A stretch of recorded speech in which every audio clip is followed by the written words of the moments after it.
Hello दोस्तों, आज के इस वीडियो के दौरान हम बात करने वाले हैं वारी एनर्जीज लिमिटेड के बारे में।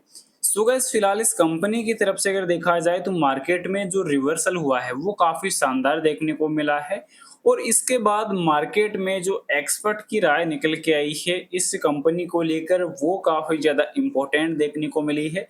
साथ ही साथ कंपनी के क्वार्टर फोर के पहले इस बार जो अच्छी रिकवरी देखने को मिली है तो वो क्या टेम्पररी रहने वाली है या परमानेंटली, वो भी चेकआउट करने वाले हैं। साथ ही कंपनी के क्वार्टर फोर के जो नंबर है वो कब तक आने वाले हैं और कैसे आने वाले हैं, अच्छे आएंगे या फिर लास्ट नंबर की तरह एक अच्छा तगड़ा प्रॉफिट देखने को मिलेगा या कमजोर नंबर आ सकते हैं। तो ये सब चीजें भी कवर करने वाले हैं और साथ ही कंपनी क्या इस रिजल्ट के दौरान फाइनल डिविडेंड प्रोवाइड करने वाली है या नहीं, तो वो भी चेकआउट करने वाले हैं। पर इन सब चीज़ों को डिस्कस करने से पहले बता दूं, बाय सेल के लिए कोई भी रिकमेंडेशन सजेशन नहीं रहने वाली, जानकारी ओनली एजुकेशनल पर्पज के लिए रहेगी।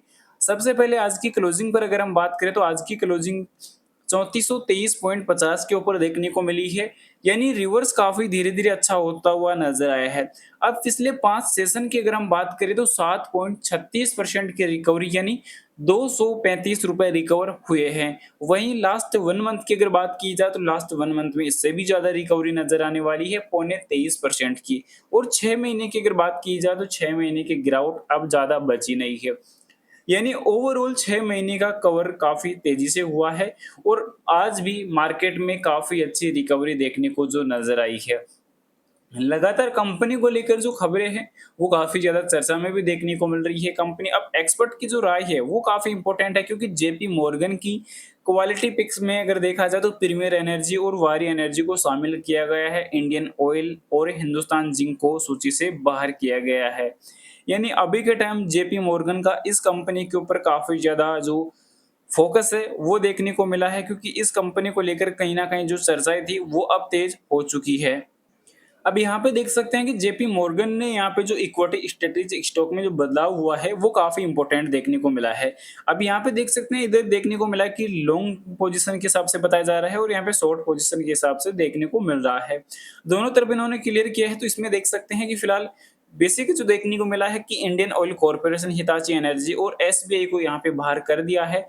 जबकि यहाँ पे एडिशंस जो देखने को मिले हैं प्रीमियर एनर्जी, जो ऑल वेदर कंडीशन में देखने को मिल रहे हैं, पेज इंडस्ट्रीज, इसके अलावा टेक महिंद्रा, इन पर काफी ज्यादा फोकस है। इसके अलावा फिर देखने को मिला मोमेंटम अगर देखा जाए, जो एडिक्शन देखने को मिला है तो इसमें इंडिया सीमेंट्स, वारी एनर्जी और पीवीआर इनॉक्स, इन तीनों कंपनियों को लॉन्ग बेसिस पे रखा है। और इसके अलावा जो क्वालिटी कंपनियां रखी गई है तो वो आदित्य बिरला, सन लाइफ, एएमसी रखा गया है। यानी एचसीएल टेक को बाहर कर दिया है शॉर्ट बेसिस पर अगर देखा जाए। तो शॉर्ट बेसिस पर भी आप देख सकते हैं कि ओला इलेक्ट्रिक को काफी अच्छा रखा गया है, मैक्से फाइनेंशियल सर्विसेज, इसके अलावा पीजी इलेक्ट्रोप्लास्ट से, ब्लू जेट हेल्थ केयर और कॉनहेंस लाइफ साइंस, बंधन बैंक, टाटा मोटर्स, पीवी और प्राज इंडस्ट्रीज और आईसीआईसीआई प्रेंडिशनल लाइफ इंश्योरेंस है। यानी ओवरऑल जो जेपी मॉर्गन की तरफ से काफी कुछ जो चीजें हैं वो यहाँ पर देखने को मिली है, क्योंकि अब लगातार जो एनर्जी कंपनियों में देखा जाए तो काफी ज्यादा फोकस में जो बने हुए देखने को मिले हैं, क्योंकि कहीं ना कहीं उनकी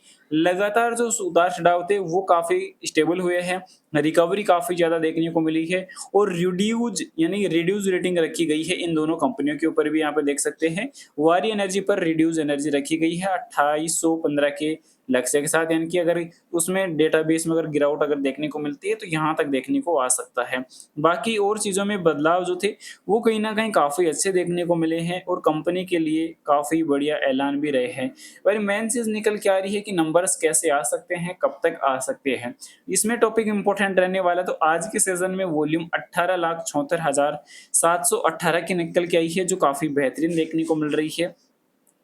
और धीरे-धीरे अगर देखा जाए तो 52 वीक हाई की तरफ वापस मार्केट काफ़ी तेज़ी से इम्प्रूव होता हुआ नज़र भी आ रहा है। और टेक्निकल व्यू में अगर देखा जाए तो टेक्निकल व्यू काफ़ी इम्पोर्टेंट है।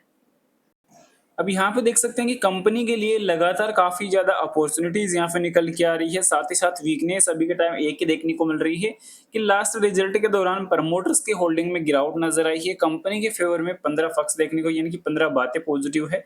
और टेक्निकल ट्रेंड यहाँ पे देखा जाए तो वेरी बुलिश भी देखने को मिल रहा है। अब यहाँ पे देख सकते हैं कि लगातार वारी एनर्जी का जो मूविंग एवरेज और जो क्रॉसओवर्स हैं वो काफ़ी इंपॉर्टेंट है, यानी कि 200 दिन का मूविंग एवरेज अगर देखा जाए तो वो काफ़ी अच्छा है। साथ ही साथ यहाँ पे अब आगे चलकर गोल्डन क्रॉसओवर की तरफ मार्केट फिर बढ़ता हुआ नज़र आने वाला है, क्योंकि मेन चीज़ ये निकल के आई है कि गोल्डन क्रॉसओवर 200 दिन के मूविंग एवरेज को यहाँ पे दर्शाता हुआ ये नज़र आया है। क्योंकि 50 दिन का मूविंग एवरेज जब 200 दिन के मूविंग एवरेज को क्रॉस करके जब ऊपर जाएगा और 200 दिन का मूविंग एवरेज को तो स्टेबल आगे बढ़ेगा, तो यहाँ पे एक अच्छा गोल्डन क्रॉसओवर बनेगा, जिससे काफ़ी स्टेबल रिकवरी के चांस और बढ़ेंगे। और आरएसआई इंडिकेटर भी आज ओवरबॉट ज़ोन को घोषित हो चुका है, क्योंकि लगभग 76 अंकों 73.89 अंकों पे आज जो पहुँच चुका है, तो यानी कि ओवरबॉट ज़ोन घोषित हो चुका है। अब इसके अलावा जो चीज़ें देखने को मिल रही है एसएम इंडिकेटर्स को लेकर अगर हम बात करें, तो यहाँ पे मूविंग एवरेज की अगर हम बात करें तो उसमें मेन चीज़ निकल के आई है कि moving average, technically indicator, moving average, crossover सभी अभी के टाइम बुलिश देखने को मिल रहे हैं। इसके अलावा अगर बात की जाए 5 दिन के मूविंग एवरेज के लिए, 10 दिन के लिए, 20 दिन के लिए और साथ ही 50 दिन के लिए और 100 और 200 दिन के लिए, सभी एसएम इंडिकेटर से ऊपर कारोबार कर रहा है। अब बात आती है कि कंपनी इस रिजल्ट के दौरान डिविडेंड प्रोवाइड फाइनल करने वाली है या नहीं। तो लास्ट टाइम काफ़ी ज़्यादा जो शेयर होल्डर्स की जो डिमांड थी कि कंपनी बारी-बारी प्रॉफिट कर रही है पर डिविडेंड प्रोवाइड नहीं कर रही है।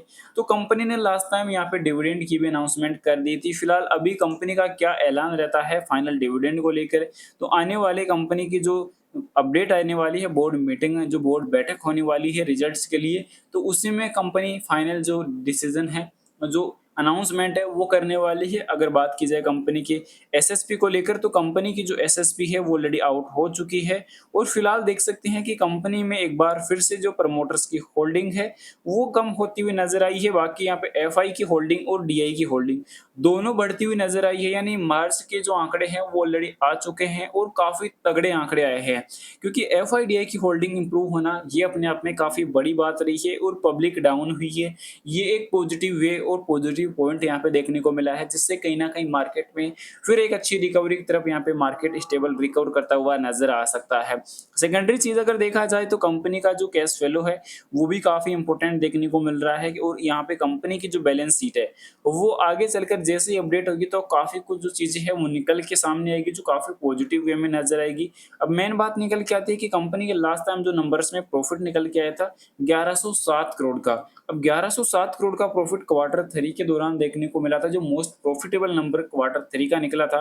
तो इस बार कहीं न कहीं अपेक्षाएँ ज़्यादा देखने को ये नज़र आ रही है कि क्वार्टर 4 में कंपनी का जो प्रॉफिट है अप्रॉक्सिमेटली 1500 करोड़ तक यहाँ पे इम्प्रूव होता हुआ, बढ़ता हुआ नज़र आ सकता है, जिससे काफ़ी कुछ जो है यहाँ पे चीज़ें नज़र आ सकती है। खासकर फाइनल डिविडेंड पर कहीं न कहीं जो अपडेट है वो देखने को मिल सकती है। अभी ये चीज़ें आउटलुक के तौर पे देखने को मिल रही है और यहाँ पे जेपी मॉर्गन ने लॉन्ग टर्म बेसिस के हिसाब से भी काफ़ी बढ़िया अपडेट साझा कर दिया है। मेन बात आती है कि नंबर कब तक आ सकते हैं। नंबर्स के लिए अभी कंपनी की तरफ से जो आरटी को जो डेटा है वो ऑलरेडी दे दिया गया है, यानी कि रजिस्टर्ड शेयर ट्रांसफर एजेंट को कंपनी ने अपना जो डेटा है वो प्रोवाइड कर दिया है। तो उसमें जल्द ही कंपनी के जो नंबर्स के काउंट करके यहाँ पे जो वापस से रजिस्ट्रार जल्द ही दे देगा, क्योंकि 2 अप्रैल को ही आरटीए को ये डेटा दे दिया गया था। तो इस वीक के अंत तक कंपनी अपनी डेट डिसाइड करती हुई नजर आ सकती है।